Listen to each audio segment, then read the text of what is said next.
ചെറുപയറുണ്ടോ വീട്ടിൽ? എന്നാൽ പിന്നെ ഈ ഒരു ഐറ്റം ഒന്ന് റെഡിയാക്കി നോക്കണേ. നല്ല ടേസ്റ്റ് ആയിരിക്കും. ചോറിന്റെ കൂടെ ആയാലും ചപ്പാത്തിന്റെ കൂടെ ആയാലും കഞ്ഞിയുടെ കൂടെ ആയാലും പിന്നെ അപ്പം ദോശ എല്ലാത്തിന്റെ കൂടെയും നല്ല കിഡു ടേസ്റ്റ് ആയിരിക്കും.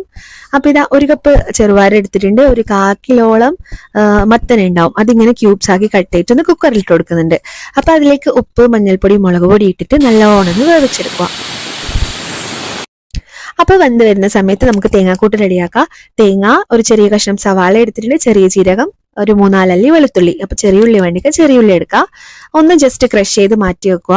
അപ്പം അധികം അരിഞ്ഞു പോകണ്ട, ഒന്ന് ക്രഷ് ചെയ്തെടുത്താൽ മതി. അപ്പൊ ഇതാ ചെറുപയറും മത്തനെല്ലാം വെന്ത് വന്നിട്ടുണ്ട് നല്ലോണം.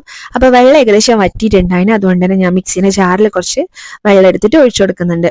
അപ്പൊ ഒന്ന് നല്ലോണം ഒന്ന് മിക്സ് ആക്കി കൊടുക്കുക. പിന്നെ ഫൈനലായിട്ട് ഒന്നും വേണ്ട, ഒന്ന് താളിച്ചൊഴിക്കൽ മാത്രമേ ഉള്ളൂ. നല്ല വെളിച്ചെണ്ണയിൽ വറ്റൽമുളക്, കടുക്, പിന്നെ ഇതാ വെളുത്തുള്ളി ഇട്ടിട്ട് കുറച്ച് കറിവേപ്പിലയും കൂടി ഇടാൻ മറന്നു വേണ്ട. അപ്പൊ ഒന്ന്